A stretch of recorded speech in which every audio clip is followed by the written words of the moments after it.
Good afternoon, everyone. Dumelang, Sanbonani, Abusheni, Goeiemiddag.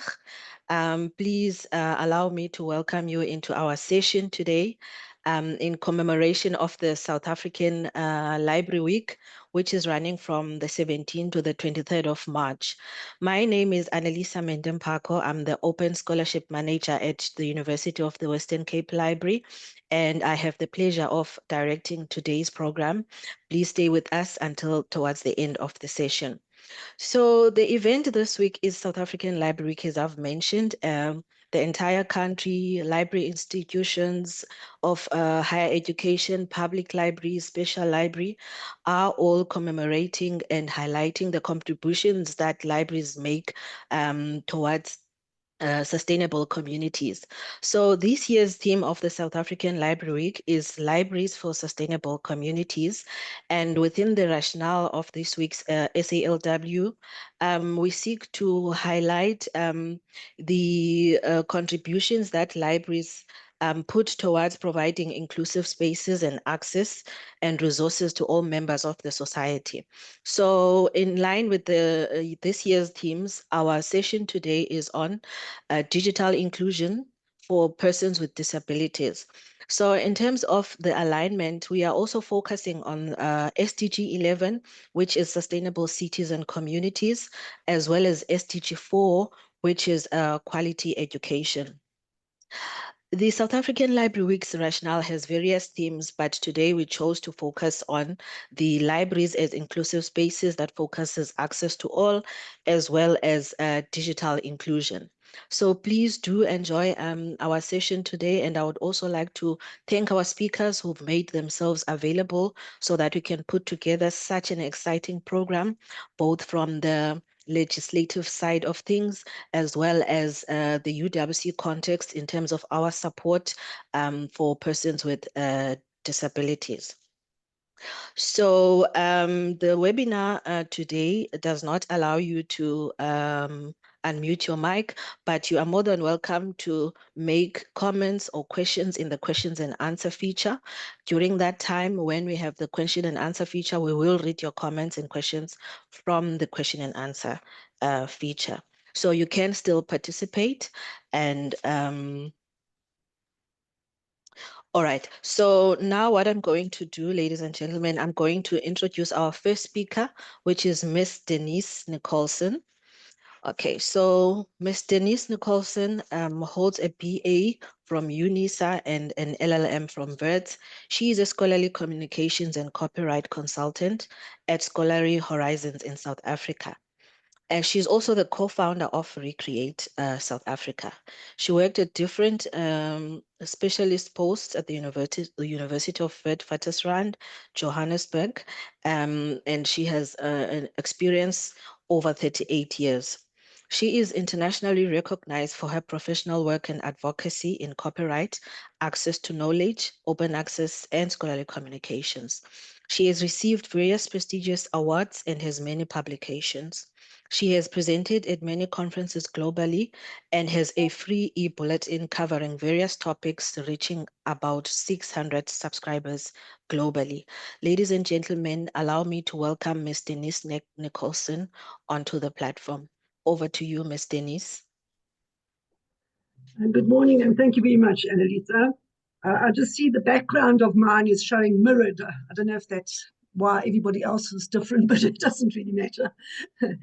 Hello and welcome everyone, and happy South African Library Week. I want to thank Alfred and the University of the Western Cape for inviting me to speak to you at this prestigious event.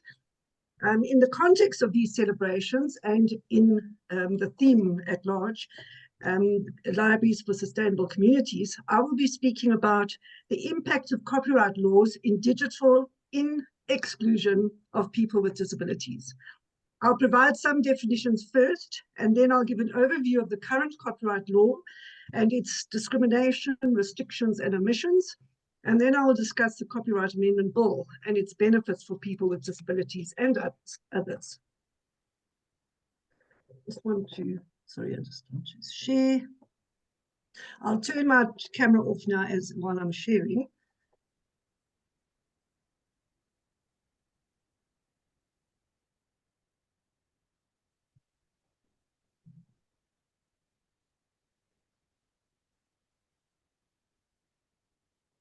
Can you all see that? Yes, we can. I'll just, here we go. So what is the digital divide? The digital divide describes a gap between people who have access to modern information and communications technology and those who do not. South Africa is ranked as one of the most unequal societies in the world.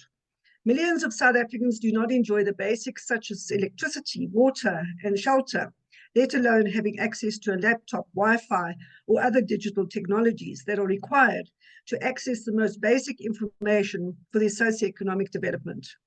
There has also been a digital divide for people with disabilities who do have access to digital technologies that enable access or conversions, but have been hampered by restrictive copyright laws. The meaning of the digital divide is constantly shifting with the development of technology and now artificial intelligence or AI.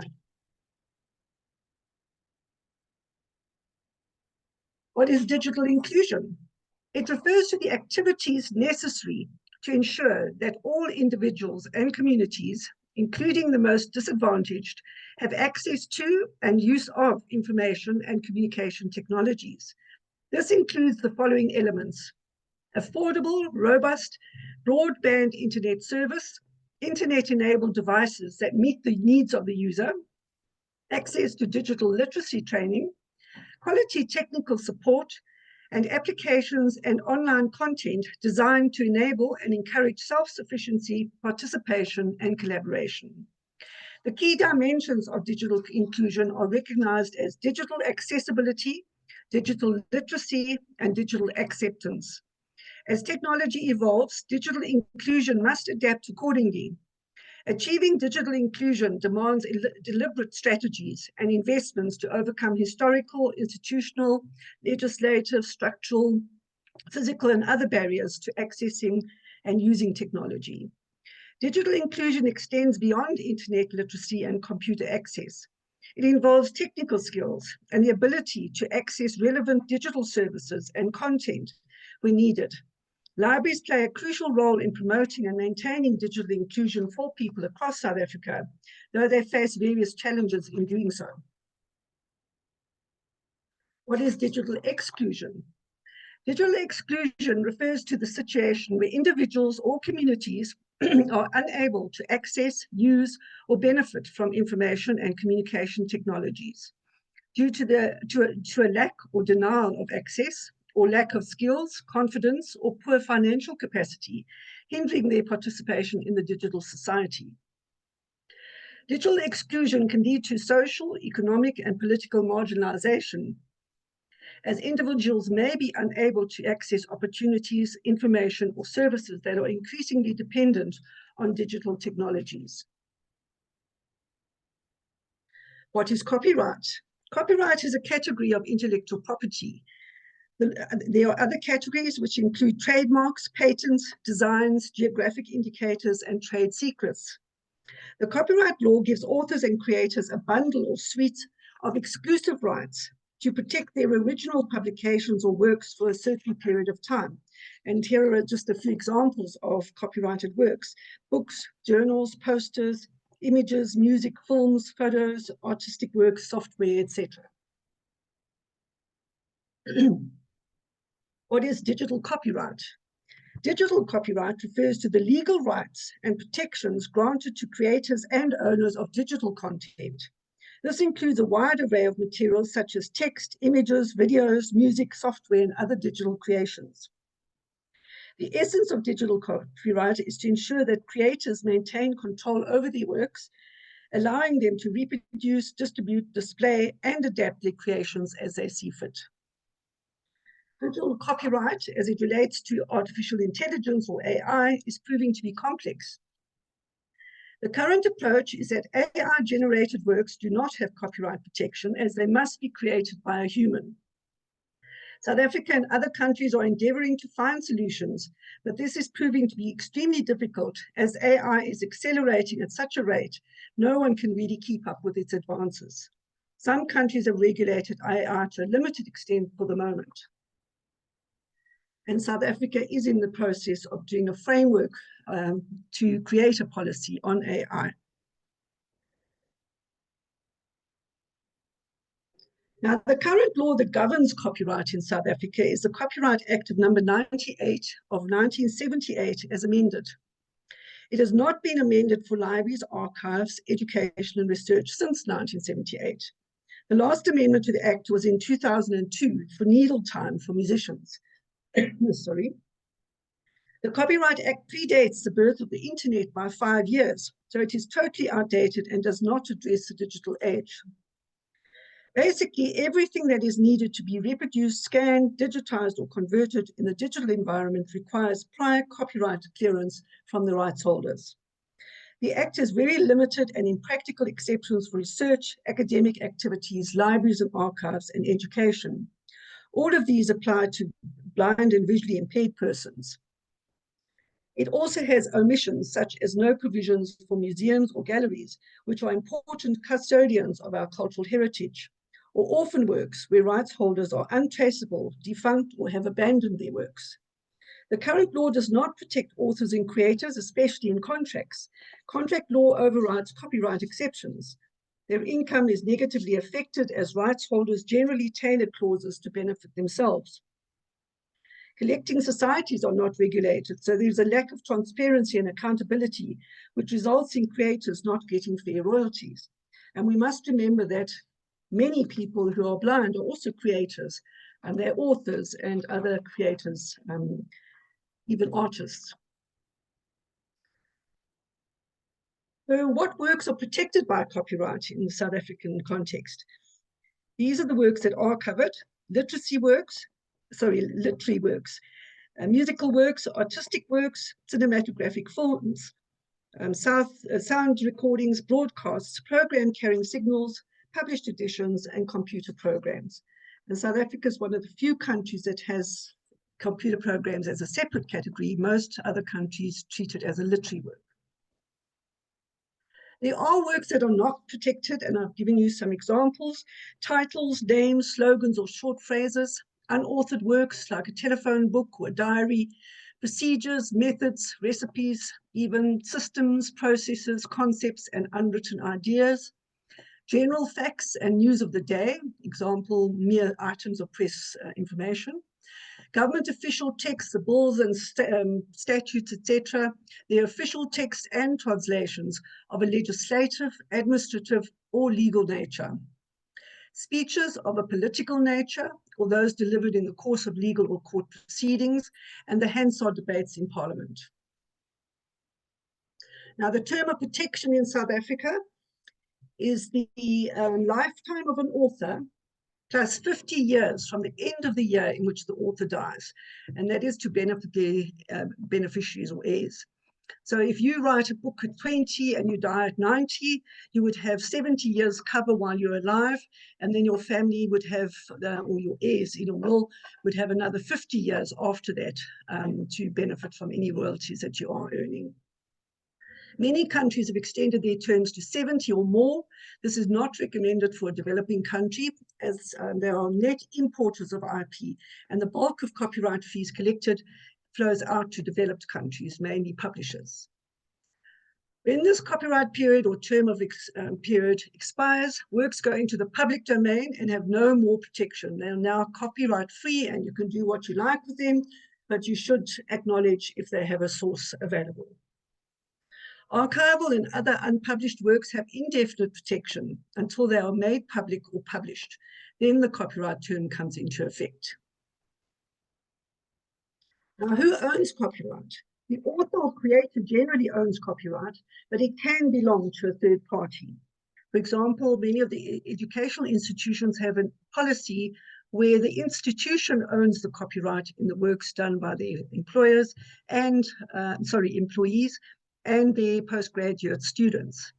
One is UCT. The student owns the copyright and then gives a license, a non-exclusive license to the university to use their work for certain purposes. A funder, government department, or organization by contract or commissioned work would own the copyright. To an employer or newspaper, If you work in the course and scope of your employment, you're paid by your employer, you're using their resources, then the employer would own your copyright. And the newspaper, it relates to mainly full-time journalists, not freelancers, cartoonists. To a publisher, when you want to publish, generally you have to sign a form assigning your rights, either through exclusive license, where you give them all your rights, or a non-exclusive license, where you give them some rights. Or you could own someone's copyright if you're an heir in their estate. Or if if it's an heir in your estate, they could own your copyright, or a creditor could own it in an insolvent estate. Now, we do have some limitations and exceptions to those exclusive rights that the authors have. The first one is fair dealing, and this is in section 12 of the Act. It purposely is not defined in the law because each case is different. Each case has to be looked at on its own merits. But there's no permission required if you use the work for these purposes only: research or private study, personal or private use, criticism or review, reporting current events, quotation, that's taking like a paragraph or two and a direct quote, and then you acknowledge it, and by way of illustration for teaching purposes, for example, in a PowerPoint. So I could be giving you a lecture today and use some copyright images, etc., in my slide, which is quite okay. But if I share them without getting permission, then I'm infringing copyright. So it's really just by illustration on a screen. And that's specifically for teaching purposes. And fair dealing is a closed list of exceptions and does not address the digital space. It is not like fair use, which has been introduced in the Copyright Bill, which is more open and flexible and future-proof in the digital space. Now, there are some exceptions, not in the Act itself, and they are in Section 13 regulations of the Act for libraries and archives, very limited and mainly print-related. A librarian may make a copy of a work for a student or lecturer at their request. A library or archive may replace damaged or lost printed works and preserve published works or unpublished works by facsimile method or copying. They are allowed to do interlibrary loans on a secure system. No exceptions for a digital space, any works in the digital space, so you can't digitize, format shift, convert from old to new technologies, or convert into accessible formats for people with disabilities. The exceptions for education, as I say, all these apply to blind people, but often they can't even use these exceptions because they can't get access into the material itself. Section 13 regulations allows limited handouts of single journal articles or extracts of books in a classroom situation without permission. So it must be a physical classroom where everyone in the class is given a single article or an extract of a book. If you want to then, instead of that, like in COVID, if you had people all at home and you couldn't give them all an article, you wanted to put it onto a digital e-platform, even if it was passworded, you have to get permission because you're now converting it into a digital format. So there are no exceptions for the digital space, so can't read or scan articles onto online platforms, even like YouTube or an in-house e-learning platform without permission. Libraries also experienced this in COVID, where in the normal way and for decades, libraries have been reading books out to people either in a literacy class or to children or a reading club, and that's quite okay. But now, if you want to read that, saying when people did want to do it in COVID, when all the libraries were closed, they had to get permission before they could put it up on YouTube or even an e-learning platform. So that's not allowed now. You can't do that under our current law. Works cannot be converted into accessible formats for people without getting permission, people with disabilities. And a student can make single copies for an educator or lecturer or researcher at their request, but can't make multiple copies to share with them. The exceptions for persons with disabilities, unfortunately, there's no exceptions for persons with disabilities in the current law. It's restricted, it has no access, and it's discriminatory. The High Court, on the 7th of December 2021, in the case instituted by Blind SA, against the President and other parties, the High Court declared the Copyright Act to be unconstitutional to the extent that it fails to make provisions for exceptions that would enable, through the conversion of works, access to such works by persons with visual and print disabilities. This was then confirmed by the Constitutional Court in its ruling on the 21st of September 2022. This court provided temporary measures for a read-in of Section 13 into the current Act to allow accessible formats to be made immediately. These provisions were granted for a period of 24 months, seemingly in anticipation of the Copyright Amendment Bill being passed by then. However, the President failed to sign the bill by the expiry date, that it's the 21st of September 2024, which meant these provisions fell away. This left blind and visually impaired people in a legislative hiatus because the current Act was declared unconstitutional with respect to them, but there were no provisions for them to access information legally. So Blind South Africa then took the President back to the Con Court on the 13th of October, since he had not signed the bill.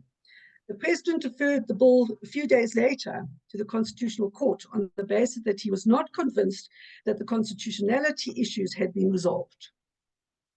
On the 13th of December 2024, the court handed down an interim order in the matter of Blind SA versus President of South Africa. It temporarily amends the Copyright Act of 1978 to include an exception exception to copyright for persons who are blind and visually impaired to read into the Act until such time as the court makes a ruling on the Copyright Amendment Bill.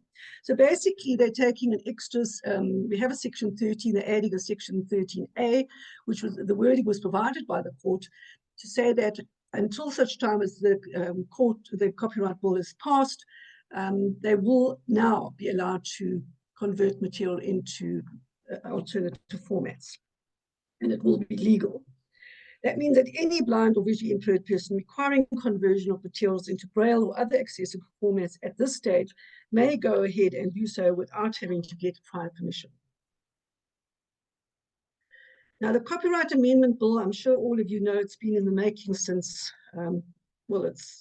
the first time it was published for comment was in July 2015, so it's almost 10 years ago, but the bill, the reform process actually commenced in 2009, that's 16 years ago, when various research studies were done by the Department of Trade and Industry, and a Copyright Review Commission was established by the Department of Trade and Industry to investigate the failure of collecting societies to pay fair royalties to creators. The first draft amendment bill was published in mid-2015 by the Department of Trade and Industry. After various revisions based on public submissions, a multi-stakeholder conference and workshops, it was referred to the Parliament in 2017. Since then, the Copyright Amendment Bill has been through the full parliamentary process, a thorough review to test its constitutionality, and a long process in the 9 provincial legislatures. It was approved twice by Parliament. The Copyright Amendment Bill amends and updates an apartheid-era piece of legislation and aligns the law with progressive copyright regimes around the world. And the bill has been supported by many stakeholders here and abroad, but has also been strongly contested by multinationals, rights holders, collecting societies, and entertainment industries. Due to strong lobbying by opponents of the bill, the President has on 2 occasions declined to sign the bill. The first time he was getting pressure from the EU and the US trade representative about the AGOA benefits that South Africa has. So he sent it back in June 2020. And then a second time on the 15th of October, he referred it to the Constitutional Court, stating he was not convinced that the issue of constitutionality has been resolved. The Con Court has postponed the hearing. It first set a date for February, then March. Now it's postponed it again to the 21st and 22nd of May. Various parties, including Recreate, an alliance I co-founded in 2018, have applied for and have been accepted to be an amicus curiae or a friend of the court.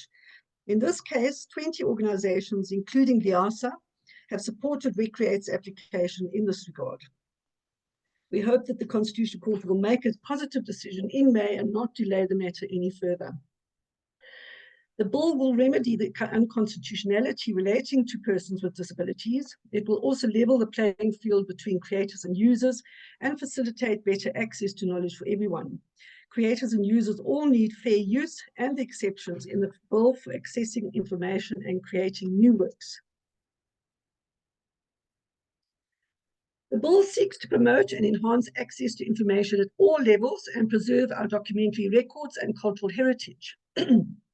It expands closed fair dealing provisions to more open fair use, which will provide more flexibility and access, and will future-proof our law to embrace new technologies as they arrive and impact on our lives. Fair use is a catch-all exception. If there isn't a relevant one in the exceptions itself, you can go back and look at the fair use and see if that would apply. It encourages creativity, fosters inspiration and innovation, and allows for transformative works which can positively influence authors, creators, musicians, photographers, and other artists, including people with disabilities. The bill provides legal protection for creators to safeguard their work from unauthorized use and to negotiate fairer contracts and earn fair royalties. It reduces the assignment period to enable them to renegotiate contracts or exploit their works elsewhere. This will give them more control over their works. This will also apply to academics, librarians, and archivists and others who are authors or creators. It has separate exceptions for specific purposes, for example, education, libraries, archives, museums, and galleries, accessible formats, temporary copies, and interoperability in the digital space. It does have a clause specifically addressing people with disabilities. It enables resource sharing, open access collections, and open source licensing. It empowers libraries and archives, museums, and galleries to carry out their statutory functions and services effectively in the digital world. To date, their work has been stymied by restrictive copyright laws. They will also be able to assist persons with disabilities in converting works into accessible formats.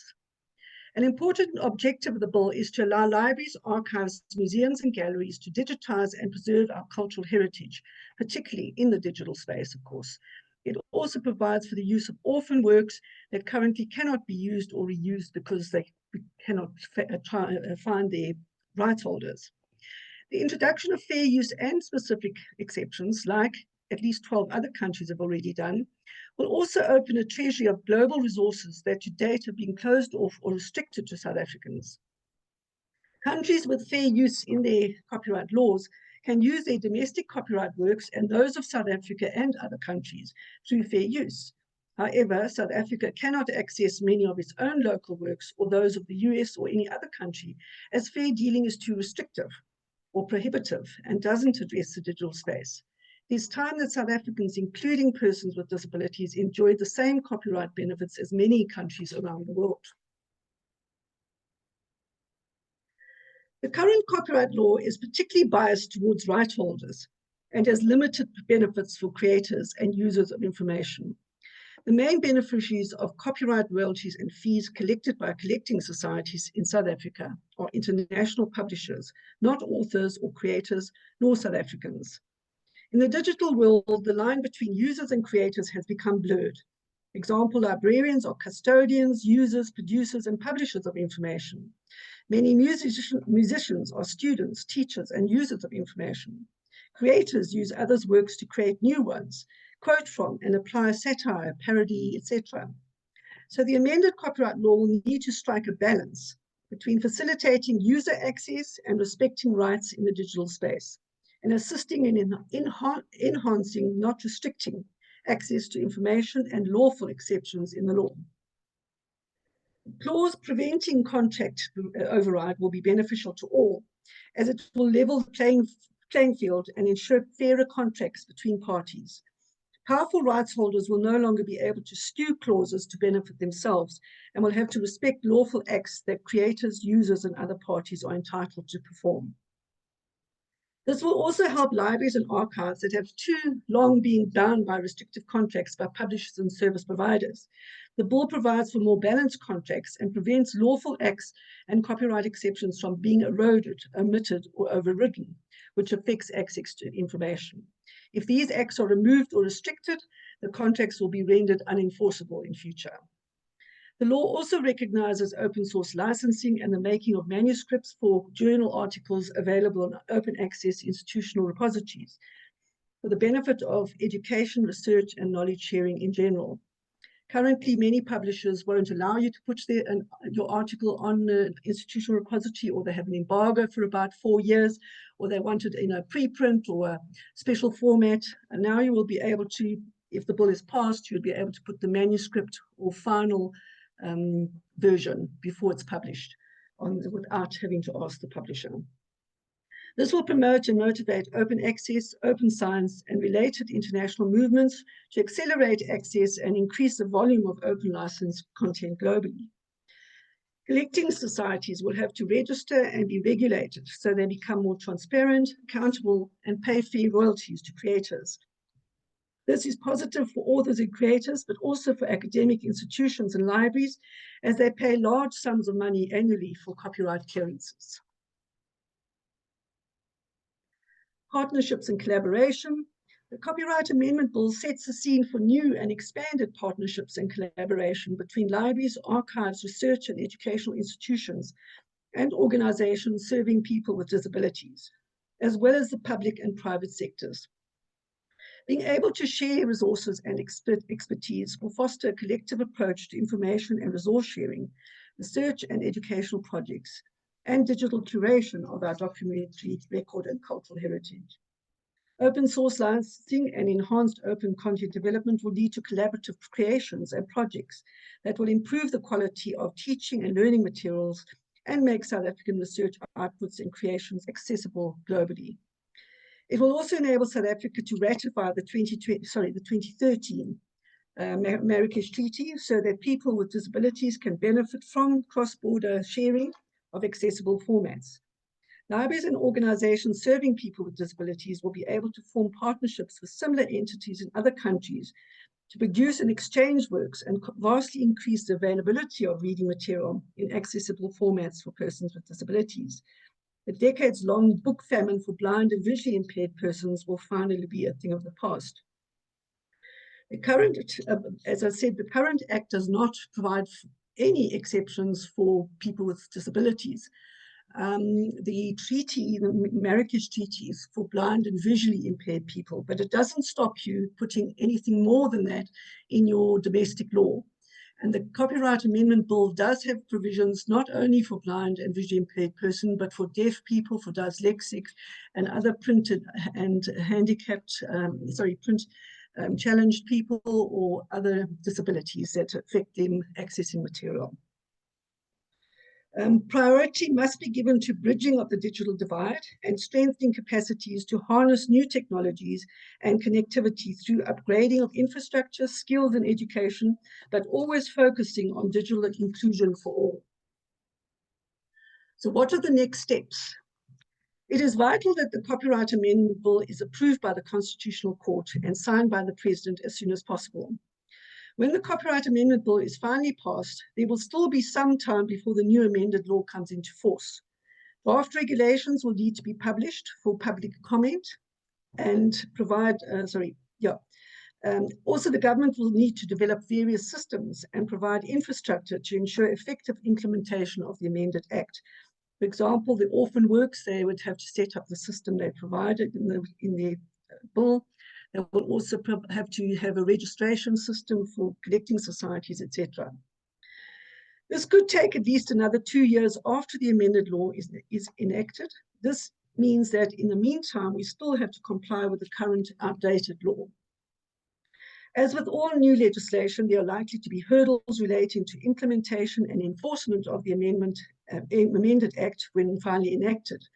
This could impede progress and effectiveness, so it is important that the Department of Trade and Industry and Competition and other relevant government departments work closely together and with stakeholders to ensure clear guidelines and training programs are made available countrywide.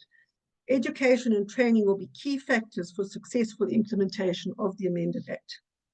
To effectively adopt, enforce, and benefit from the amended Act, libraries and archives will need to draft clear guidelines for their staff and user communities. Libraries and archives will also play a pivotal role in copyright education programs, sharing of information, and assisting their users to benefit from the amended law. Adequate resources will be necessary for libraries and archives, museums and galleries to navigate and implement the new provisions of the amended law. This will be an expensive exercise, so government funders will need to take cognizance of this and increase their budget allocations to libraries and archives and other information services accordingly. So in conclusion, the bill embraces digital inclusion and is crucial for libraries and archives, museums and galleries, for education and for persons with disabilities to function effectively in the digital world. It is extremely urgent for all South Africans to enable South Africa to ratify the 2013 Marrakesh Treaty to enable cross-border exchange of accessible formats. The bill must be passed urgently. The bill introduces welcome benefits, such as more flexible exceptions and enhances access and facilitates digital services. It permits preservation and digital curation of collections and cultural heritage for perpetuity. It provides rights for creatives and content creators and prevents contract override. It regulates collecting societies to ensure transparency and accountability and provides new societal benefits. By facilitating access to information and preserving our cultural heritage, the Amendment Bill has the potential for lasting impacts on South Africa's cultural, creative, research, and educational landscape. I thank you for listening to me.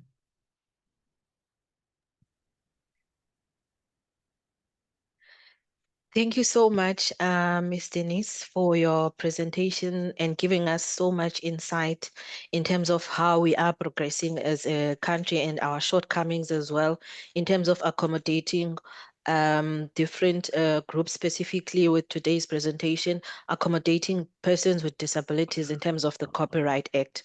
We thank you very much for your presentation.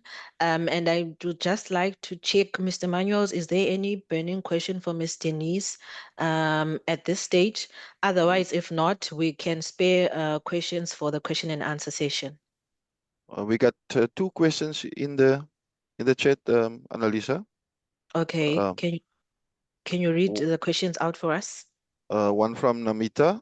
If I personally contact an author to request access to their research article, which is published in a journal that requires a paid subscription, can I cite the article in my own research, or is the article still protected by copyright rules from the journal, even if the author shares it directly with me? Well, first of all, you are allowed to quote from a journal because that is one of the exceptions in the law. If it is a subscription-based and be behind a paywall, the author would have to have authority, depending on the license they have with the publisher, and they would be able to give you a copy, or they may not be able to give you a copy, because an author generally is given so many and that's it. So it would depend if the author has the right to give it to you. So they may have given all their rights to a publisher in an exclusive license, and that means they would have to get permission first. If they've given them a non-exclusive license and they are allowed to share it with you, that would be fine. But if you can, through some way of getting access to the actual item, it would be better, because then you can directly quote or reference or quote from that. But if you do receive the article, we are assuming that the author is allowed to, and then you would be able to quote from it. I hope that answers your question. Thank you, Mr. Nis. The last question, Mr. Manuels, you said there were two. That was answered by Mr. Jabbar, so I think we can continue. All right. Okay, thank you so much. Thanks very much. Okay. Thanks, Denise. Colleagues, we're moving forward with our program. Our next speaker is Mr. Jabbar Kasim Mohammed. He is the Provincial Director of DEF SA. Mr. Jabbar holds a BCom in Public Management and a National Diploma in Financial Management. He is a presenter, a speaker, and a talk show host that confronts misconceptions about the disabilities and disadvantaged community through informative and engaging conversations. He is familiar with the media as he has been regularly approached to comment on issues pertaining to disabilities and in his position as a provincial director and JB Media. Thank you so much, Mr. Jabbar, for availing yourself, and over to you, sir.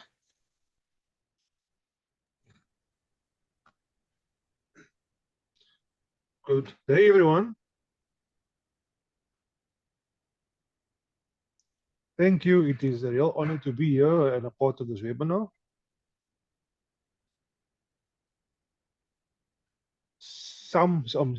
Some people can see me and can hear me. I'm using a sign language interpreter. The sign language interpreter is voicing over for me.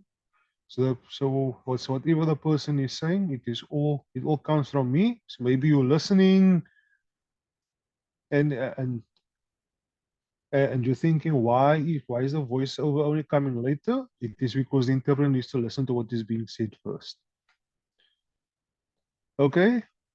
Good day, ladies and gentlemen. It's an honor to be here, to be part of this webinar of the University of Western Cape. And it is my second home. It is where I graduated from in 2008, and I was the first graduate. So this is my heart.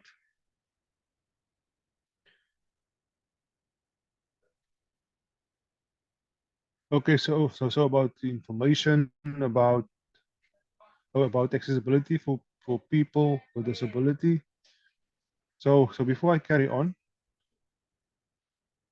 I was listening to the previous speaker about copyright or the act, the law, and the various things. So it's quite interesting for me because it is new for me. I listened and I saw that is the gap, and that is the gap within the deaf community because we don't know anything. We don't know anything about copyright or the copyright act.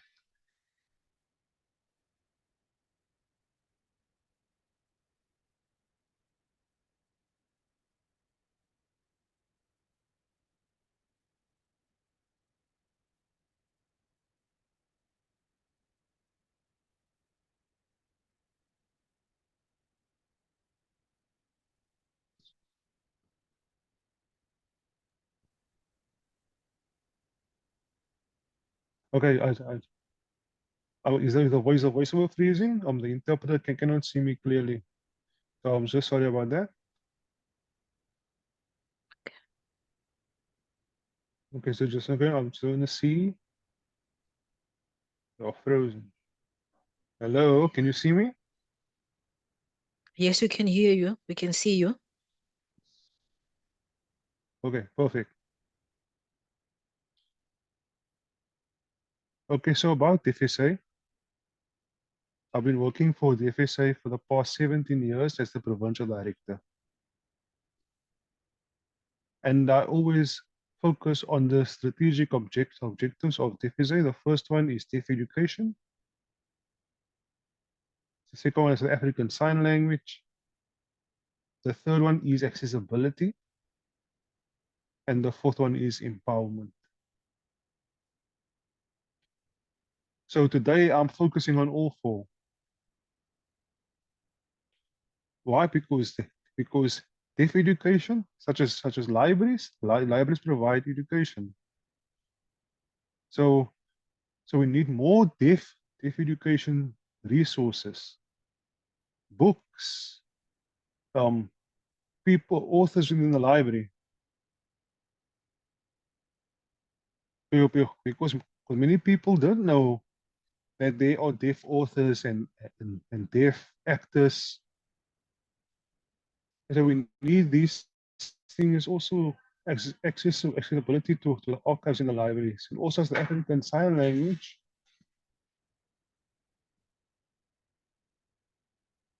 We also need a storyteller, but in sign language.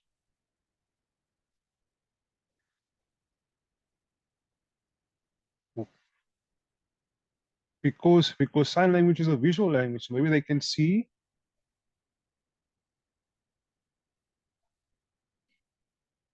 And also African Sign Language also an official language. It is the 12th official language. It was made the 12th official language in 2023. So why not have this in the library? We need this in all African libraries so they can see that this is a visual language. Maybe this can be via a video which is playing on the screen. Because we cannot have a book in sign language. But perhaps on the screen we can have a person speaking and we can have subtitles as well, but also have someone who uses sign language as their first language.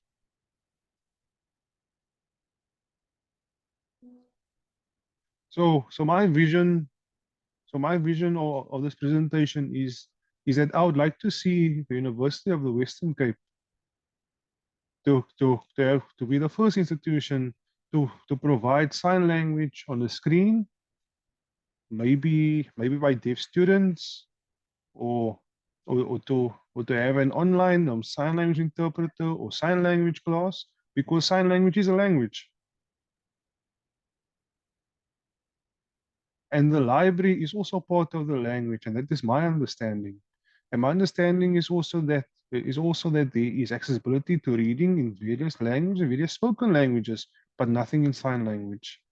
So we want to add this to the library. So maybe the Western Cape should think about that. Yes, deaf education in South Africa is not that wow. But we need university students who are studying to become teachers. We need them to be part of and to include themselves in deaf education. Because it is also important for hearing students to understand deaf culture and the deaf way of teaching. For example, my brother's daughter, she's now a third year student at the University of Western Cape. And she's studying education, and she knows she has a deaf uncle, and her father is hard of hearing. So she understands the deaf culture to become a teacher. So that's a good example of what's happening at universities, for university to have an understanding of various cultures.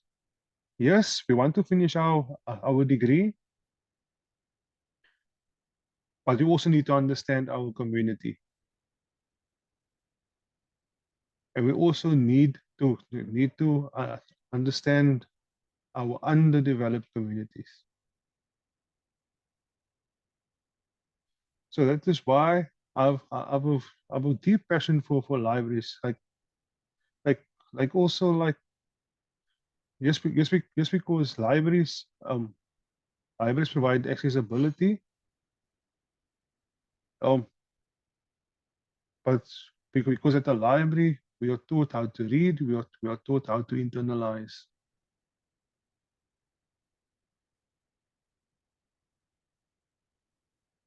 Yes, I also saw that blind people have access to audiobooks. Yes, but now why can't we have the audiobooks also translated to sign language? Because sign language is also an official language, and it is also the mother tongue of deaf people. English and Afrikaans, those are spoken languages, and that falls under a different category. So it would be a good idea for the University of Western Cape to set up something, perhaps a screen, um, to have someone sign. Yes, it will cost a lot of money, but maybe we should find a way on how to create accessibility for people with disabilities. And only then we can talk about we are providing services for people with disabilities.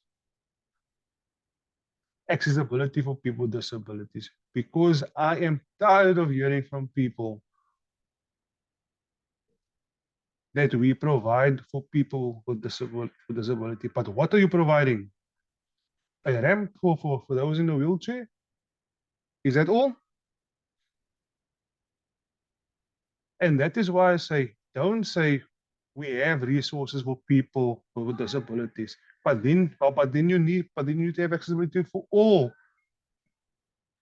You should have sign language interpreters, etc. Because that's my understanding when someone says we create accessibility for all people. And also it is not only for accessibility to provide, but it's also for the staff to also understand how to engage and to work with people with disabilities. And I've had a very long journey, and there are still many people who treat me like I'm a child. I wish I looked like a child, like a 10-year-old, but unfortunately, it shows that there is no real understanding on how to work and to engage with people with disabilities. I'll give you an example. I think it was last year or 2 years ago. I'm not going to mention any names. I went to a certain library and I was asked if I can read. And I was so shocked. Like, hello, yes, I can read. And then I said, oh, because you are deaf. So how do you understand what you're reading? And that is a kind of example that shows that there isn't enough awareness. And also, I've traveled a lot. I've gone to many communities, and many communities don't understand deaf or many other disabilities, but they always have pity on us. And yet I'm driving alone, but then they say shame to me. So the whole point is of this presentation, we need more people to understand what is meant with a person who lives with a disability. That's the first thing. And secondly, what can we do about sign language in the library? We need the public's input from all disabilities. So this is my key points for today. And that is where and that's where when I woke up this morning and I thought must I give a PowerPoint presentation, and I thought no, I'm going to sign and I'm going to speak about my experience. So that is my presentation for today, and I hope that I was really clear to you all. Thank you.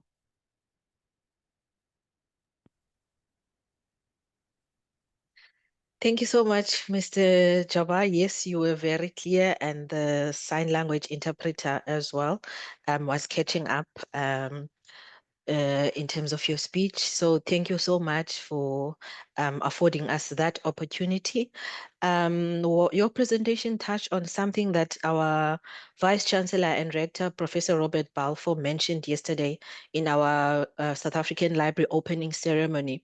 So he mentioned that as an institution, we really need to educate ourselves. That's one of the things that we can focus on going forward. Yes, we have a unit for persons with disabilities, but it doesn't just end there.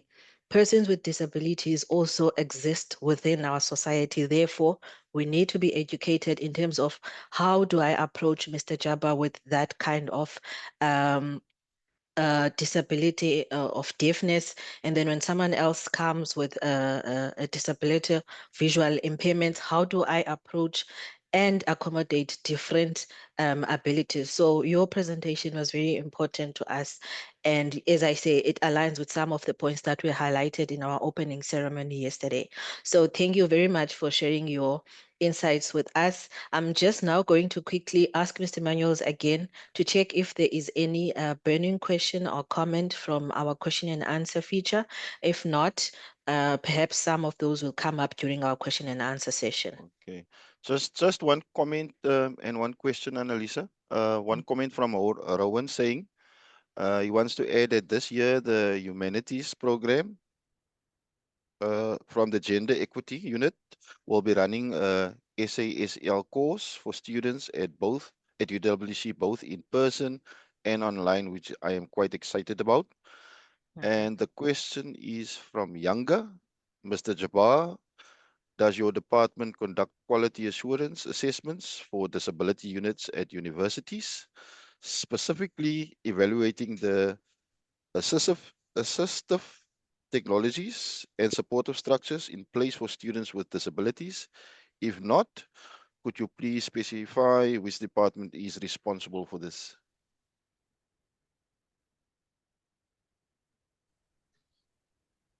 Yes, So you should may I answer? respond, Mr. Jabba. Yes.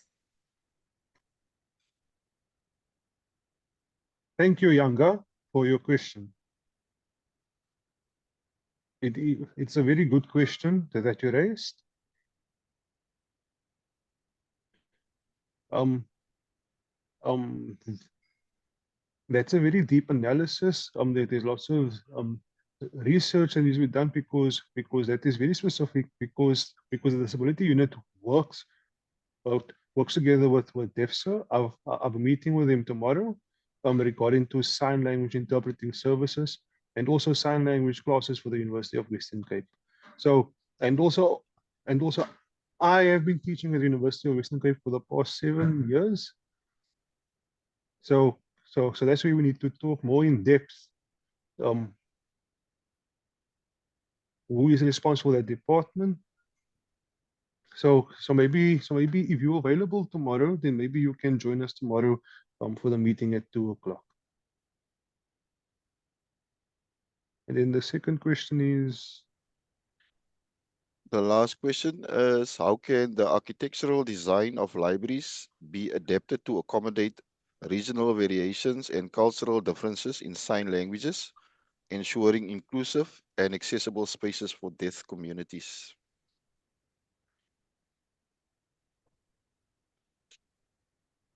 okay, so thank you for that question. Just to be clear, there's no real difference between culture and sign language. It is called dialect.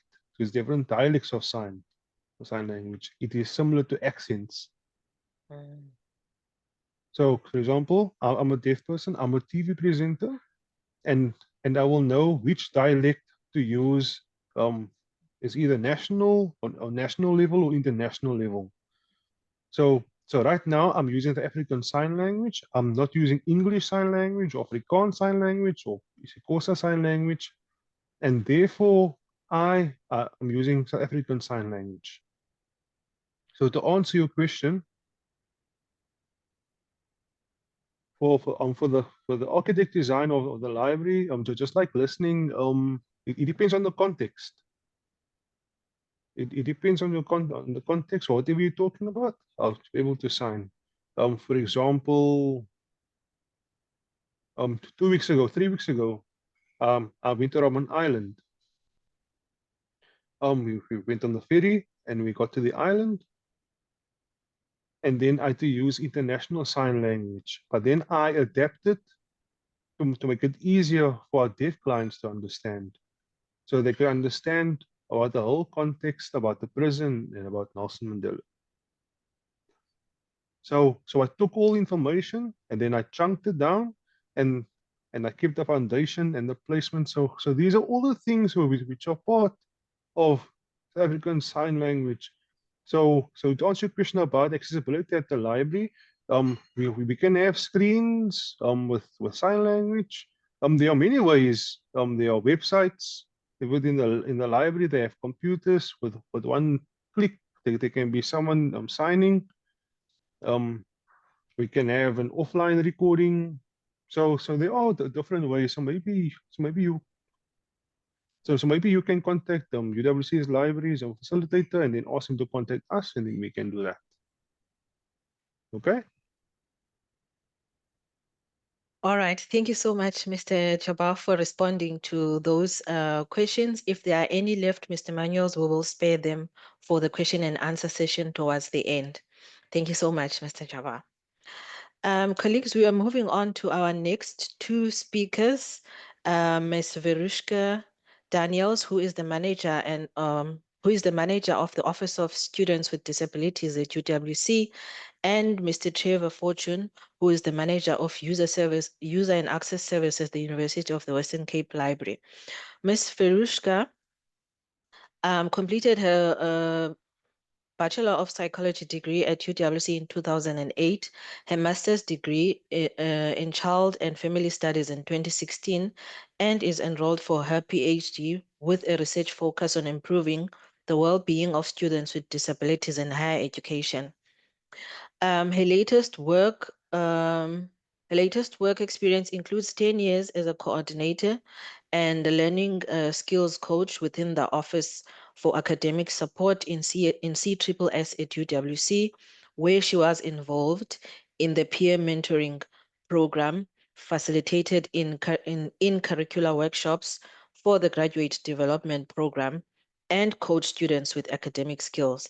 Upon completion of her master's degree, she published her research output, which focused on the role of parents and family support to enhance the adjustment and experiences of first-year students at the university.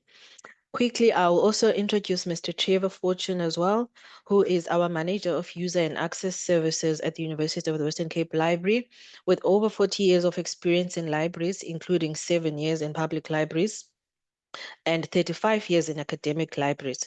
He has worked closely with the Office for Students with Disabilities and the Differently Able Students Association. He manages the library unit for students with disabilities, providing first-line support. Trevor has also been actively involved in initiatives within the Human Resources Department to promote awareness and support for persons with disabilities. His experience and expertise in user services and his passion for accessibility make him a valuable advocate for digital inclusion in academic libraries. I'm now going to hand over to Ms. Verushka and Mr. Trevor to proceed with their presentation. Thank you.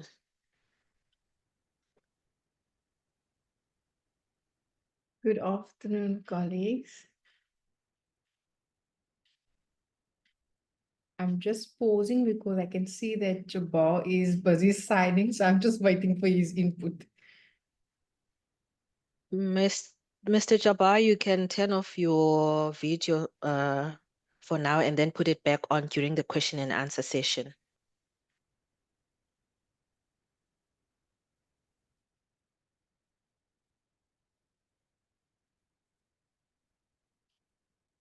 Okay.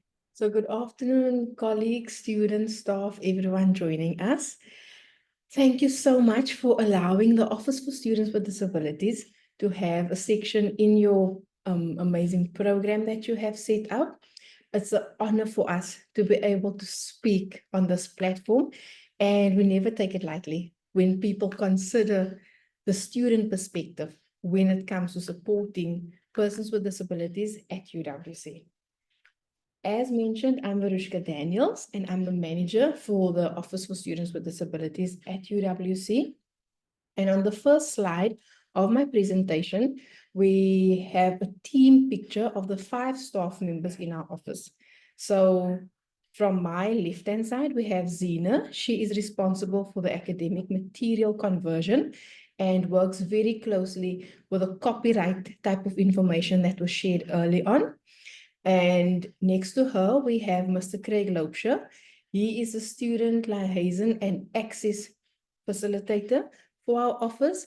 He is the go-to person for most of the services in our office, and he's also the most frequent staff member of our office to visit the library and working with Mr. Trevor Fortune.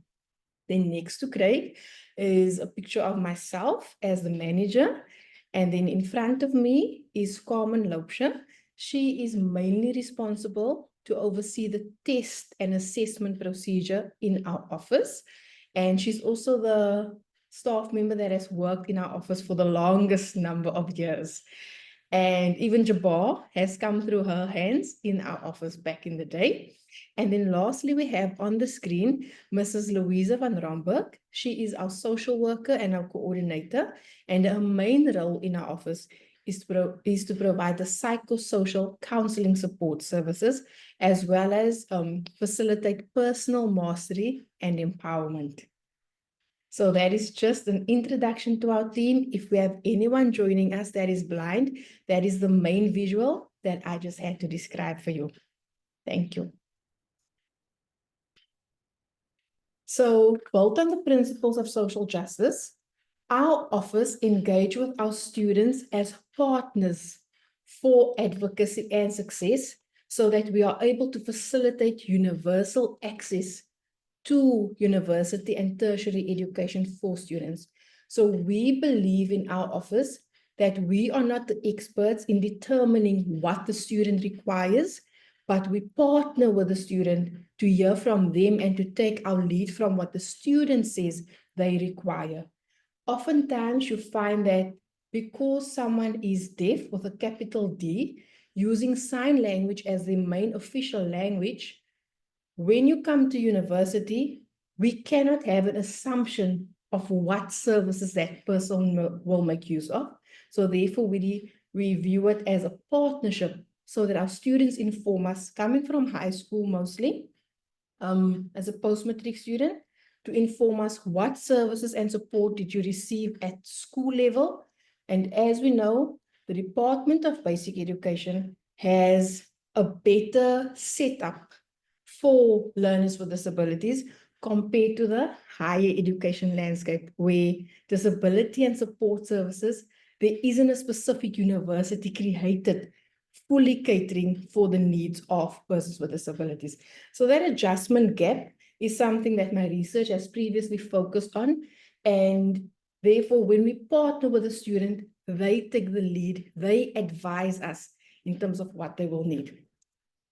Our office also provides reasonable, very important to note, reasonable disability-specific academic accommodations and assistive technology towards the academic success of the students that are registered within our office. So a student has to be registered with our office in order for us to know what their needs will be and how we can support them. There are some students with disabilities at UWC who choose not to disclose their disability. And therefore, we oftentimes find that some students will go directly to the library disability hub and access information, but they will not necessarily require the assessment support, which mainly happens from our office. And then we also provide practical support, which includes converting academic material and content into an accessible format, depending on the type of disability and the student's preferred method of engaging with the information.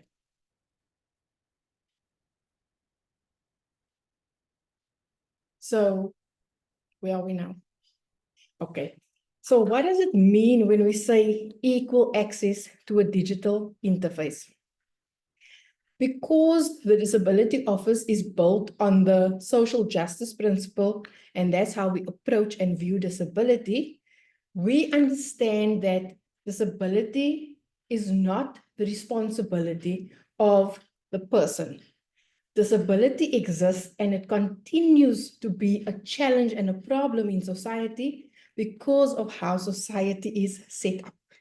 So if we remove, as a society, if we remove the different barriers which exist, if all our buildings from the ground is built on the principles of everyone must be able to access and enter, not just having a building with a standardized door size, but building it with the broadest door so that those without wheelchairs can still access a wide entrance. Or when we set up something, you know, there must be a ramp, there must be railing, the steps must be painted yellow for visuals, those with visual impairments. So those basic things that often gets viewed as an add-on or something extra, if society can start to, even from this point, realizing that when there is something being displayed online, to have closed captions, to have different formats available, to pay attention to how things are being presented, we will not have disability persist as it is. So we are focused on removing the barriers that prevent persons with disabilities from accessing and utilizing the digital tools and content, because providing access is one thing. So we can say, we have a library, we have a disability office, welcome to UWC, come and study, we have lecture halls, you can sit comfortably. So giving access is but one step. But how are people utilizing it? Are people able to participate in addition to having access? And it's usually during the participation level that the challenge comes in, because if we set up a class or group discussion to only be students, hearing students, and you don't have an alternative and you don't consider the extra time that is required for a deaf person to also give input and also engage. And the sign language interpreter, which will require that additional bit of minutes to translate and interpret what is being said from the deaf person to the hearing audience. If we don't consider all of that, participation cannot happen. So we also need to ensure that all course materials are accessible in formats that can be used with assistive technologies. So oftentimes we find materials being made available online in a digital format, but that specific format has certain restrictions and it's not compatible with whatever assistive technology or licensing package that deaf person or blind person is using for the assistive technology. So this includes providing live captioning or transcripts for online lectures so that the person can follow during real time. Often we find information is being made available. We're having an online class, as we've had during the sad COVID period, but then the audio captionings is provided afterwards. So you will have your deaf learners sitting in the classroom, seeing what's happening. Sometimes they can lip read, but oftentimes the presenter speaks too fast, or you are looking away, or you are speaking, but your video is off, whatever the case may be. So that lifetime experience is something that is often still excluded when it comes to digital inclusivity. Also ensuring that the websites and the digital platforms, Kevin, are you okay there? Also ensuring that the websites that we use and the digital platforms, they are accessible for the different software packages that people are using, and also making sure that we test it beforehand. And a practical example of today, when our panelists came online, the library ensured that they did a testing round to ensure that everything is set up and everything can go smoothly for this online webinar. And then another example of having accessible digital platforms is when we consider a student studying geology, for instance, and they have a severe visual impairment. So with geology, they look at these rocks and you need to zoom in, and a sighted person can see the tiny differences. But someone with a visual impairment, how do you imagine that person can also see what needs to be seen and can develop the confidence and the competence level of analyzing those rocks? So for that, we will then have assistive technology, of which the library hub currently also has one. It is a Merlin magnifier, so it's a big machine, and that zooms into tiny, tiny detail of specifications like rock specimens that a student doing geology would need to also study and have access to. And we also need to consider, how do students with disabilities experience virtual reality systems? So how do students with visual impairments and blind students experience these new technologies where it's a virtual reality experience and you put something on your headphones on your ears, you can see, but who are we excluding from that experience? So some of the challenges Often, software packages such as Zoom. So when we just went online in the beginning of the COVID period, it was new to many of us, and we haven't had exposure to the different technologies and digital platform and services that's available. So I remember that we could all log on to Zoom, and then we discovered there is a 40 minutes limit to the general subscription. So if a student wanted to schedule a meeting, they would only have access to that software for 40 minutes. So students became clever and they made sure that they can fit consultations into 40 minutes. However, if you have a deaf person or a blind person that requires additional time for the translation to happen, that 40 minutes would often cut them out and they lose out on the consultation time. So those are the challenges in terms of the payment required for some of these software packages and subscriptions. Oftentimes, students would come and tell us they were engaging in something online, but there was media presented, pictures presented, but the blind person was not explained what is happening on the slide, and the class just continued. Often we would have audio outputs, and then there is no transcriptions of it. So they are again missing out. And then a big problem, as Jabbar has also mentioned, is the lack of sign language translation in the university, but also in the country as a whole.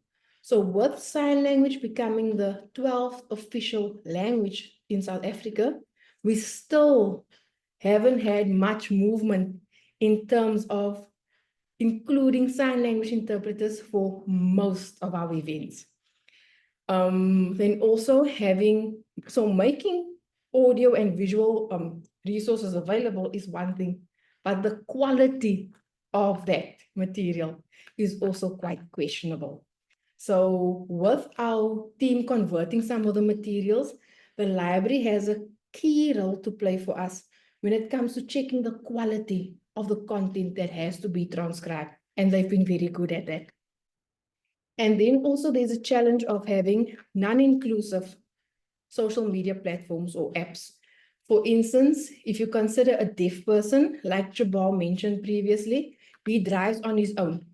If he has a flat tire and he has to call the Cape Town Emergency Services number, in the past, you have to make a phone call and you must be able to speak, not sign language, because the person in the operating or the call center will not be able to understand you.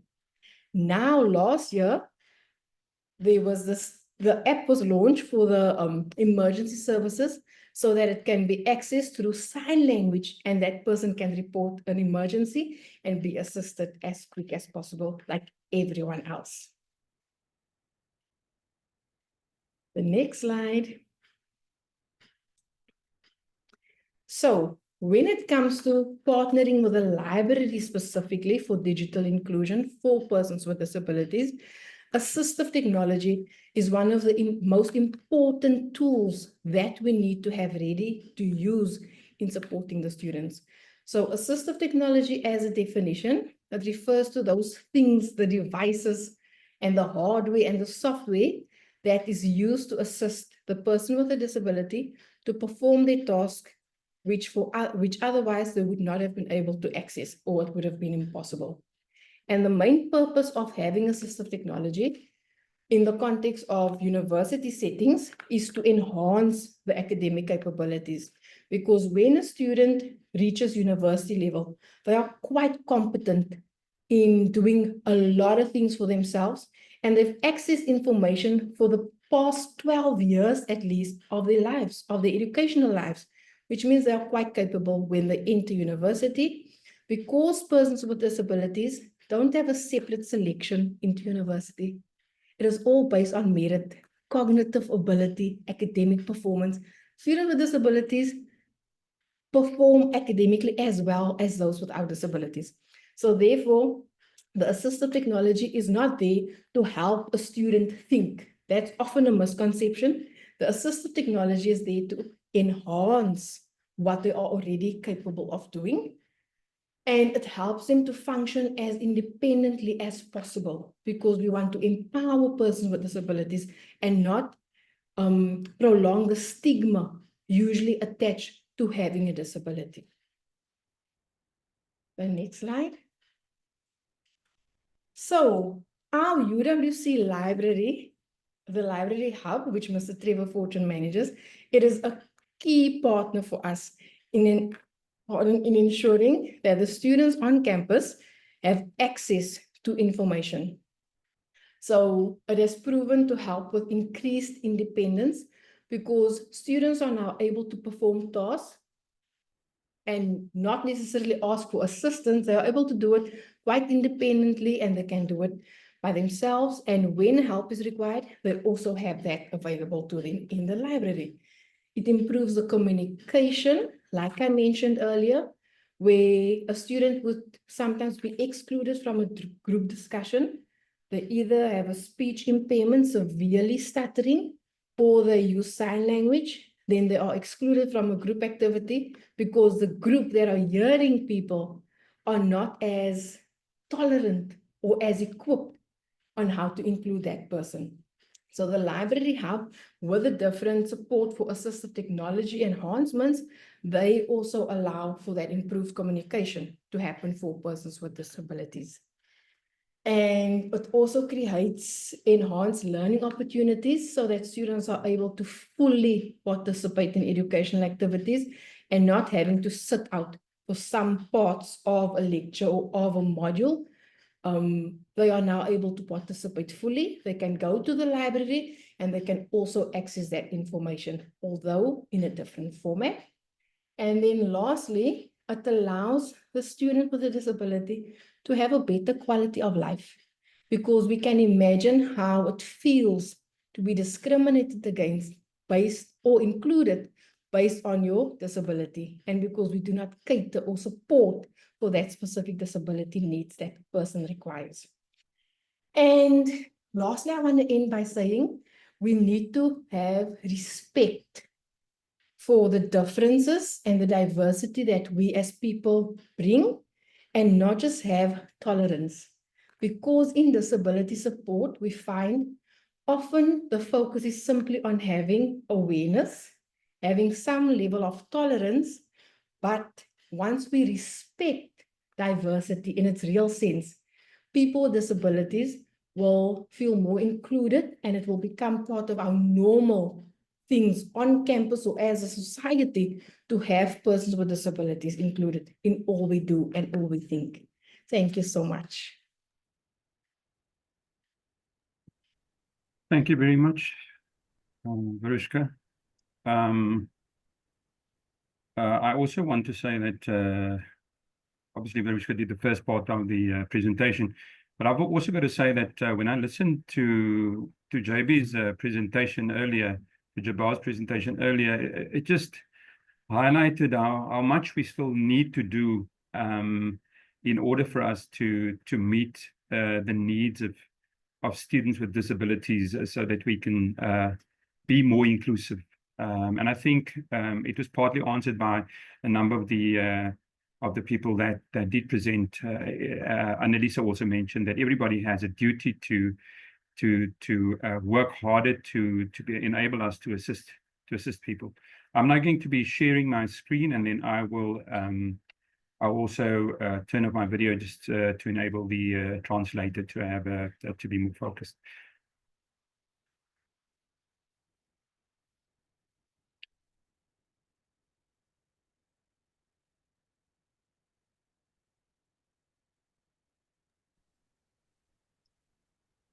Okay, I will start off today. Just I'm Trevor Fortune, by the way, and I'm going to be doing my presentation, and I will hopefully be able to cover all of the apologies. I just need to go back on my slides. I just start all over again.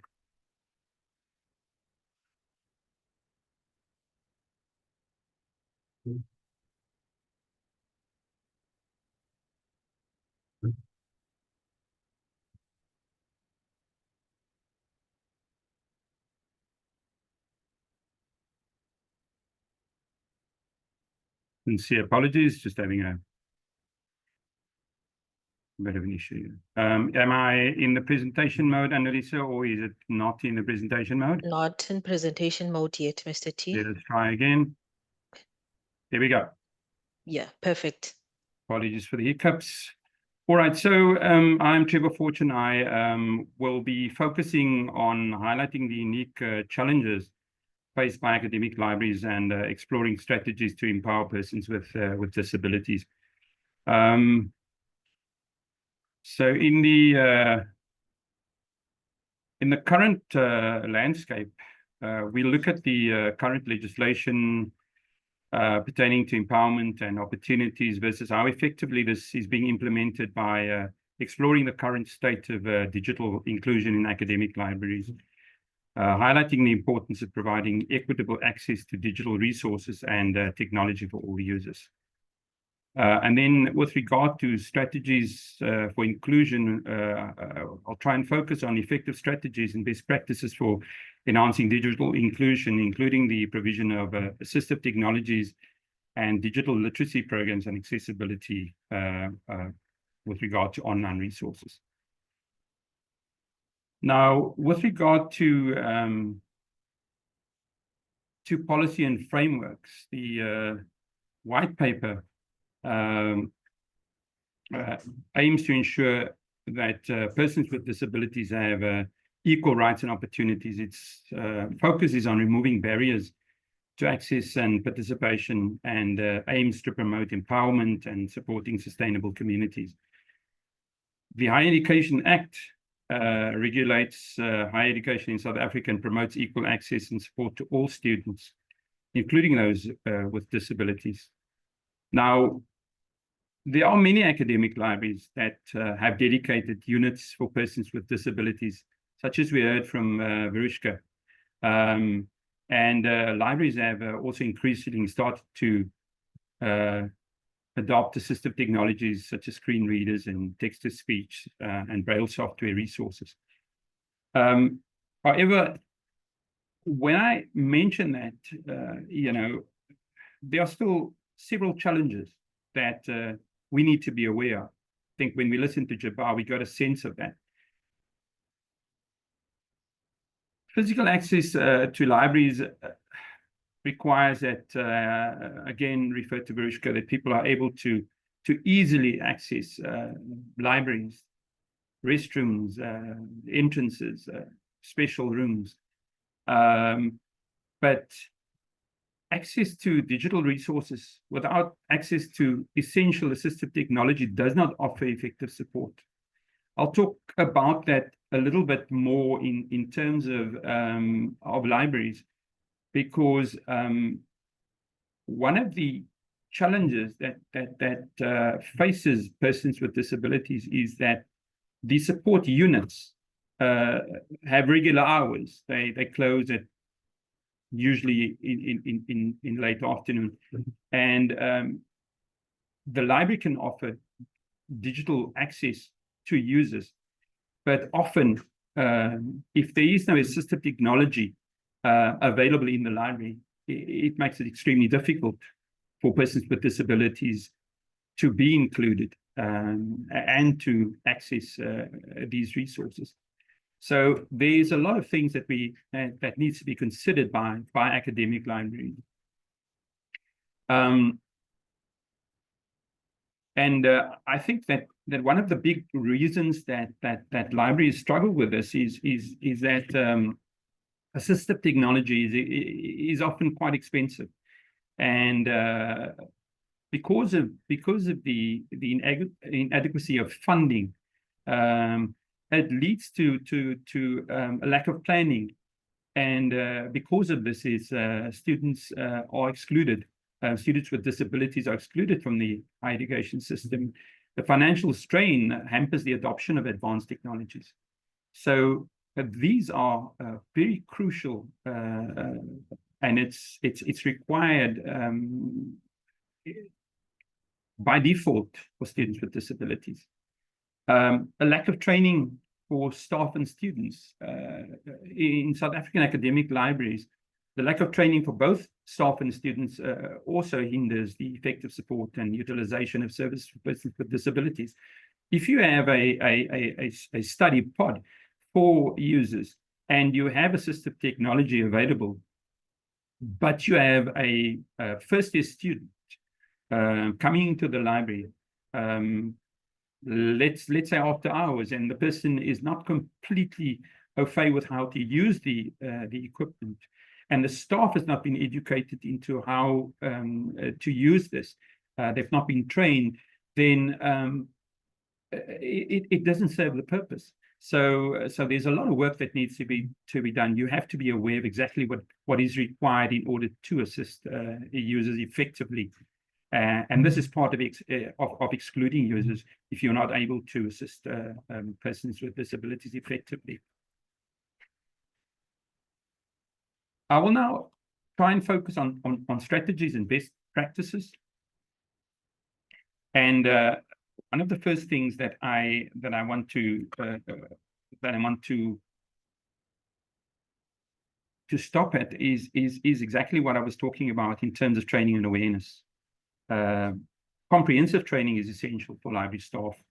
And because the library, usually academic libraries, rely so much on student assistance after hours as well, this should include effective training for student assistance as well, in order to effectively support persons with disabilities. Lack of training leads to inconsistent service delivery and lack of awareness about the available resources and technologies. So libraries should ensure that staff are trained in use of the universal design principles and that they are aware of how to assist users with disabilities effectively. I think that would be a great start for academic learning. In terms of stakeholder involvement, solutions in addressing challenges relating to accessibility should be a core component of the library strategic planning. This ensures that assistive technologies are considered during every planning cycle. It should not be an afterthought. It should be something that is planned, and we know how expensive equipment is, but I believe with good collaboration that we can purchase equipment that is needed bit by bit, as long as we include this planning in every planning cycle. Delivering open source solutions like non-visual desktop access can be a cost-effective and flexible way to promote accessibility.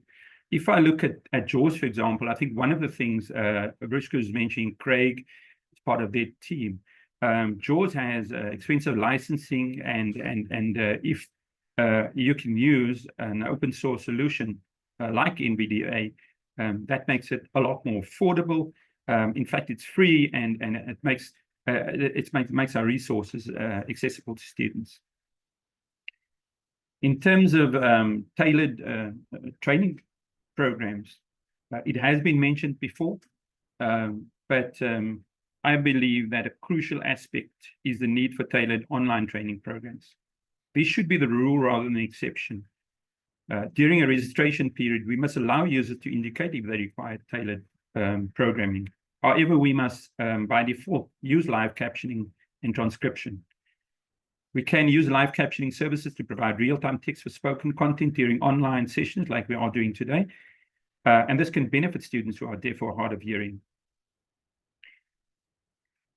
We must also provide transcripts of recorded sessions for students so that they can review the training sessions at their own pace.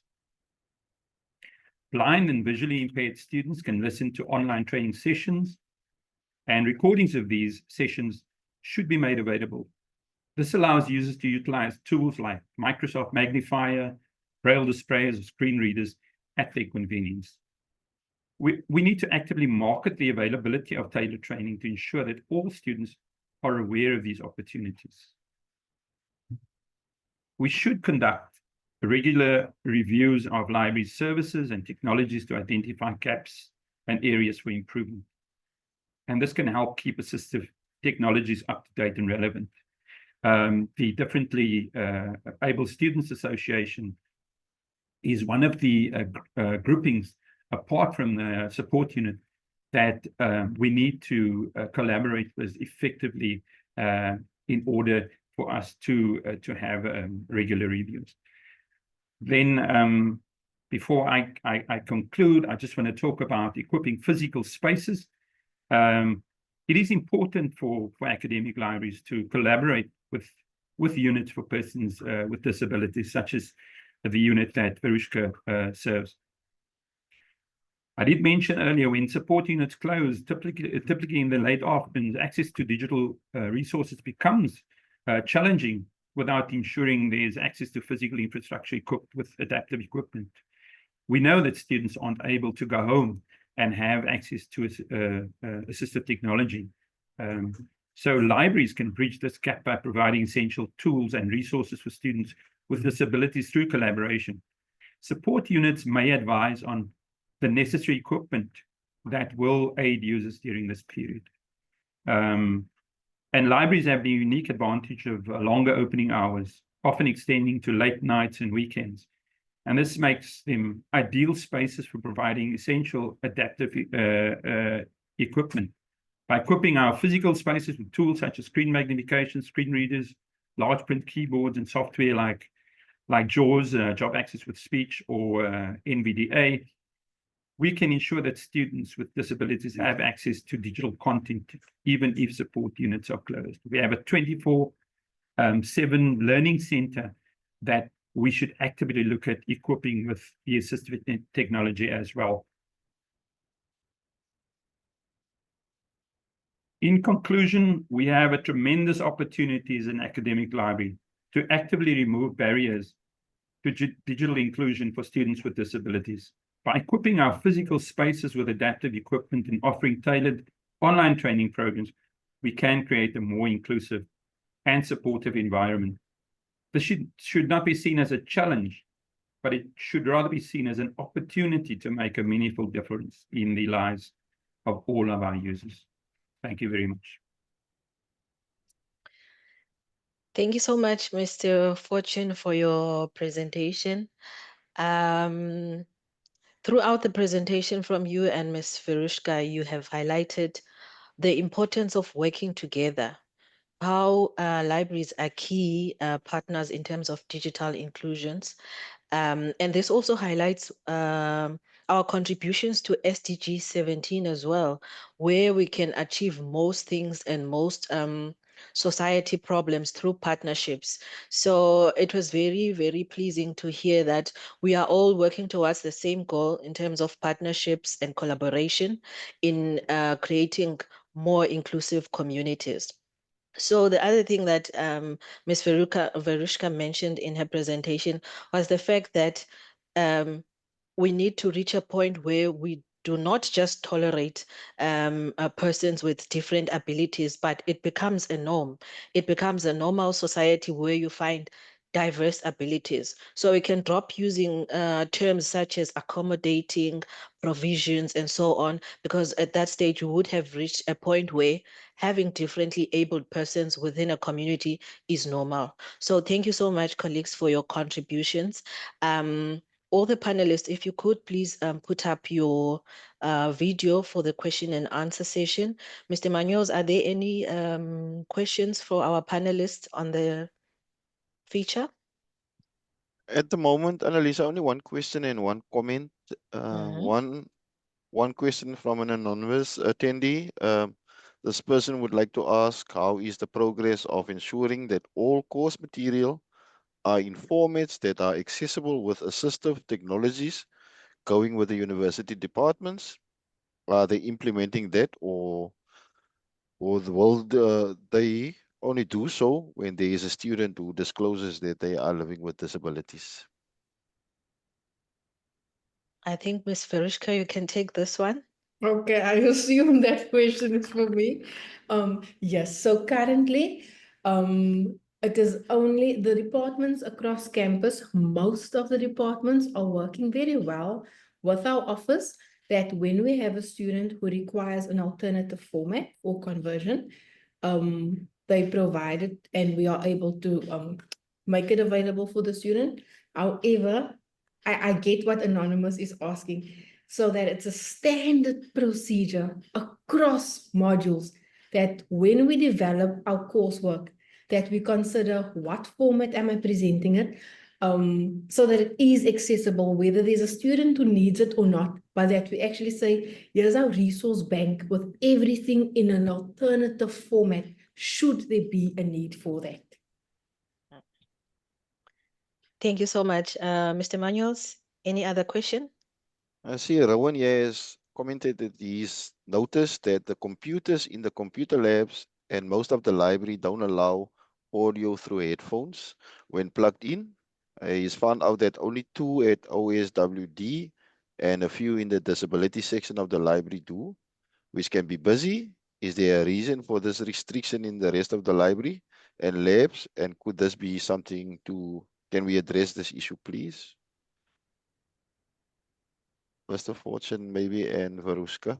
Yes, I can go first in terms of the unavailability of headsets. It is something that I will look at immediately. If there are a limited number of the computers that are offering this facility, I will check with our LICT staff to ensure that all the computers do have that facility. And I think we can do that immediately. Thank you, Mr. Fortune. Mr. Manuels, any last question from your side? No, just a comment from Sylvester Jeffries. The strategies and best practices shared today are incredibly valuable, and I fully agree with the importance. However, one of the biggest challenges seem to be ensuring consistent implementation across all UWC service providers and academic departments within the institution. Too often, accessibility feels like an afterthought, applied inconsistently, or on a case-by-case basis, rather than being embedded into standard practices. Even if this was disclosed earlier, I'd like to reiterate the sentiment. However, do we move from sporadic efforts to institution-wide accountability, ensuring that accessibility and inclusion are not just well-intended, but actively prioritized across all digital resources, teaching materials, and student services? That's it. Thank you, Mr. Manuels, and thank you, Mr. Jeffries, for such an extensive comment. And I think Ms. Perushka has touched on some of the issues raised in the comment. Before I hand over to Mr. Ngotole for the closing remarks, are there any just closing statements or comments from Ms. Denise and Mr. Jabbar? You can go first, Ms. Denise. Okay, hi. I worked at WITS for many years, and I know that the disability unit is very involved in assisting all disabled people, but I think there is a limit to resources. So that you treat the people who come and say they have a disability and register. Those people get special preference. I think they'd like to give everybody special preference, but of course resources are different. But I was also on the disability work group, which it was sort of multidisciplinary across the faculties, and we used to look at issues. And if you had an issue, then anything. Like I remember walking on our West Campus and finding this fever tree with these long thorns, and I'm tall and I had to duck to go under it, and then there was another one a bit much lower, and I thought, well, how would a blind person going along with a white stick or so know that this tree has got these long thorns and that they'd have to duck or move away from it? And so that was just one example I gave to them, that you need to cut these trees or plant him somewhere on the perimeters, not in a walking area. But we used to look at all issues about wheelchairs and technologies and everything. And I found that extremely helpful, because if you had a problem, you could go to the committee and they'd look how to address it. You didn't have to wait for another year or so. Like they did wait for some time, but they put arm things going up the steps so people can hold on to the arms, rest instead of fall down the stairs. And that took a while, but it came from that committee. So a committee like that, where you've got everyone from different departments and faculties coming up with how to improve things, also it was very helpful. But I also appreciate the opportunity I had here today, and thanks very much. Thank you so much, Ms. Denise, for your contribution. Mr. Jabbar, any last comments?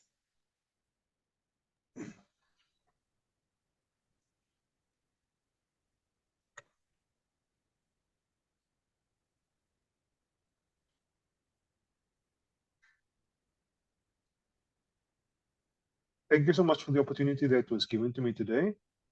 And it's a real honor. And I feel, and I feel like the University of Western Cape is my second home. And like I said earlier, it has a special place in my heart. And I'd like to give my support, my advice, my guidance, and the correct methods for the University of Western Cape as to how to plan for the future. And also today the webinar was absolutely perfect. It was beautiful. It was informative, and I've learned a lot from each other.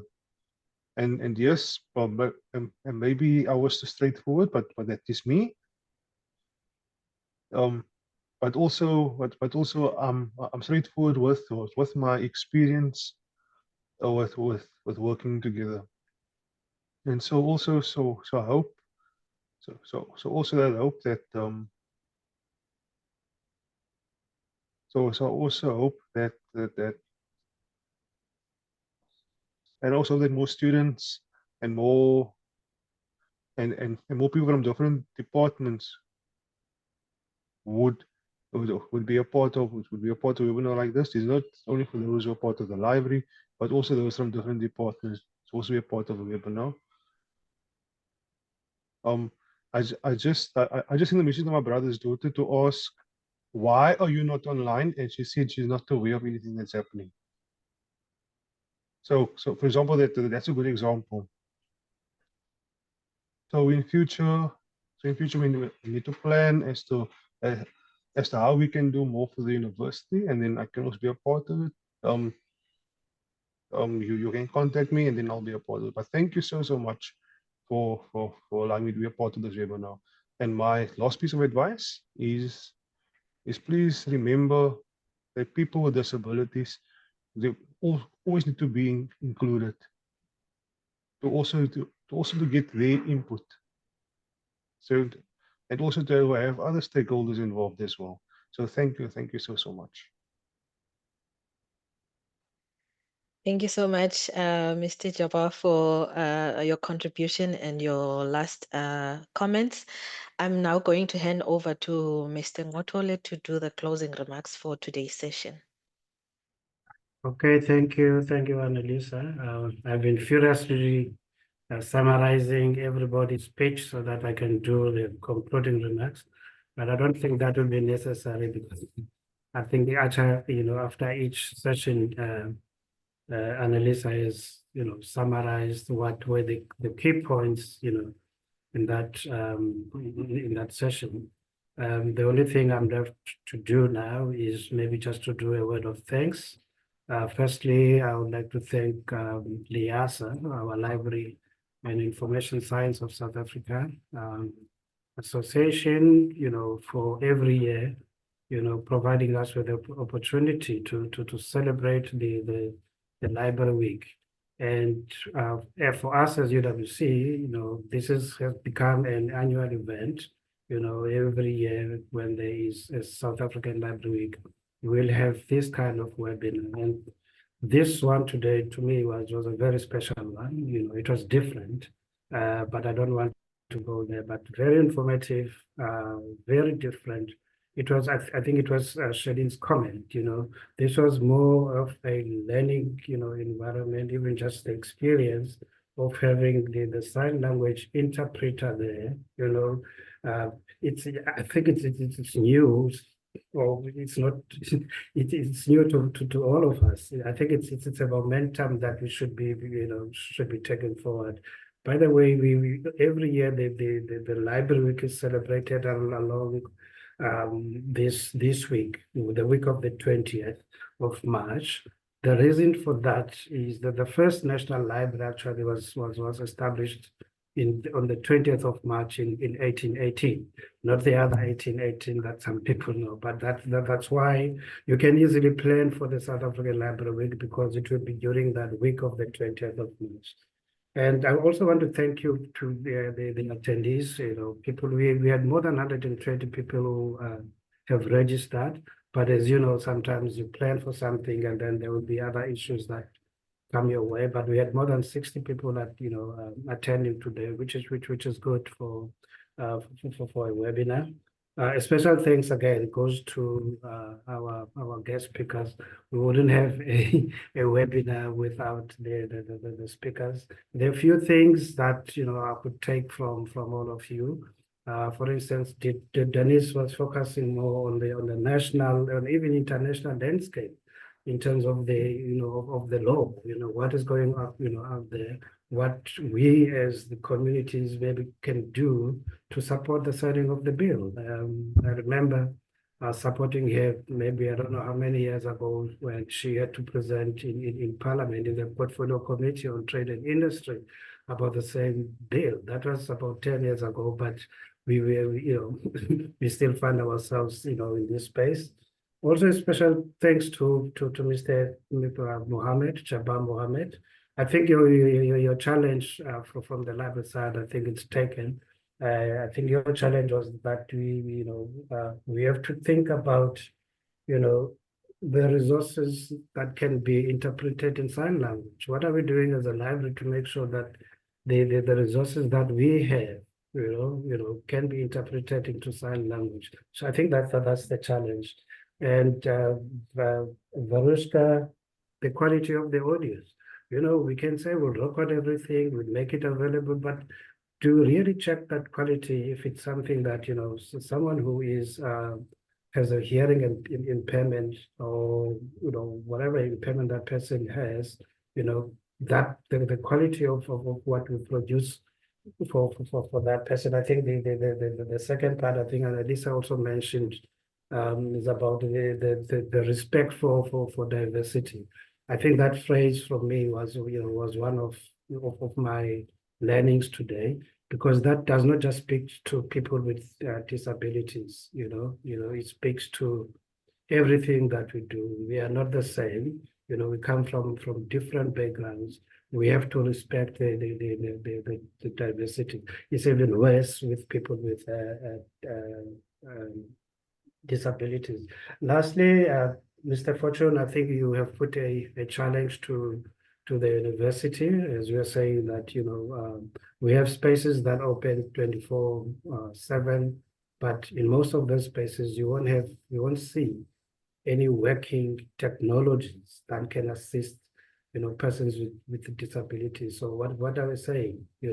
They can only be assisted, or they can only do whatever they want to do for their studies during the office hours when all of us are on campus. For them, if it's at night, hard luck. I think those are the challenges that we face, not just as UWC, but as academic institutions at large. Once again, thank you very much, colleagues. I think we are right on time. We started a bit late, 10 minutes late. Thank you very much. That's all for me, Program Director. Thank you, Mr. Ngotole. Thank you, everyone, for joining us. Thank you to our speakers, our attendees. The recording of this session will be made available to you all, should you wish to have a look at it later on. So from me, thank you very much, and our host will be ending the session shortly. Thank you. Thank you, everyone. Thank you. Bye-bye, everyone. Thank you.